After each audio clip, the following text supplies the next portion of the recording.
All right, now to give us more perspective in terms of what, of course, is happening with this Iranian nuclear deal negotiations, we are joined on this broadcast by Dr. Paul Dorfman, who is a Bennett Scholar at the Bennett Institute, University of Sussex. He's also a member of the Irish Government Radiation Protection Advisory Committee and chair at the Nuclear Consulting Group. Mr. Dorfman, thank you very much indeed for joining us here on this broadcast. Now, Donald Trump has repeatedly been sounding very optimistic, saying that the talks with the Iranians are going pretty well. He says that the only red line for the Iranians is that they cannot have a nuclear weapon.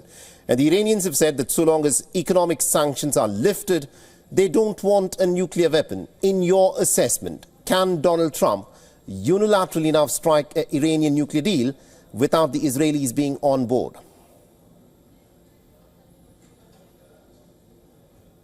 Life is full of irrational paradoxes. The Trump administration was the reason why the first agreement with Iran crashed in 2018.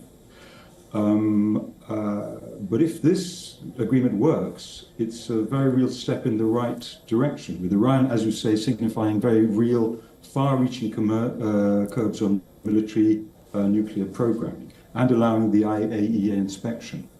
There are three red lines that remain, apparently. First is the question of reduction to what level of enrichment. Now, in terms of civil, you need about 4% uranium enrichment. In terms of military for a bomb, about 80–90%. But you can put out a viable nuclear weapon for about 60%. So the question is, how low will the Iranians enrich to? If there's an agreement, where will that enriched uranium stock, which the Iranians already have, be sent to? And will that uranium be moved all in one go, or will it be moved piecemeal? Now, in terms of Israel, as with most things in terms of the Trump administration, things are very movable. There is some discussion that Trump is moving slightly away from Israel in this connection. However, there are also concerns that Israel is potentially lobbying Washington in regards to this deal. In reality, there's no real way of knowing. Mm-hmm. You know, that's a very difficult and a speculative question to look forward to. But considering how things are going, do you think now the Trump administration has probably conceded that the Iranians can have a civil nuclear program that could possibly be replicated by the Saudis and other players such as Egypt as well within the region, and the Trump administration can make peace with the Iranians having a civil nuclear program? A civil nuclear program would be completely acceptable.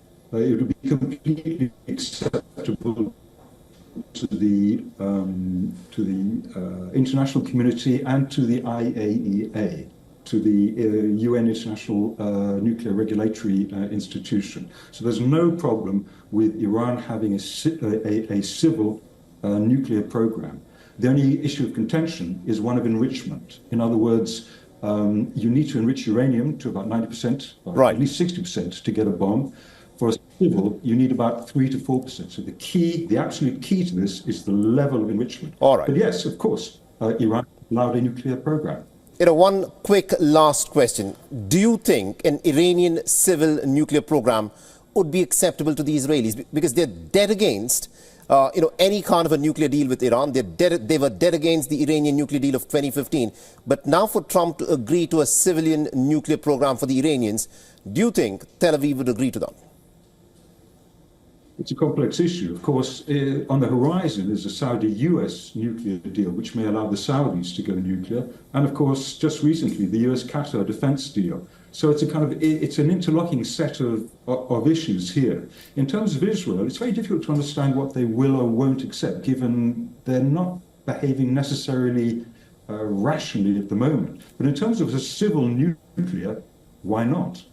All right, we'll have to see as to how it unfolds. Thank you very much indeed, Mr. Dorfman, for joining us with that perspective there. For all the latest news, download the WION app and subscribe to our YouTube channel.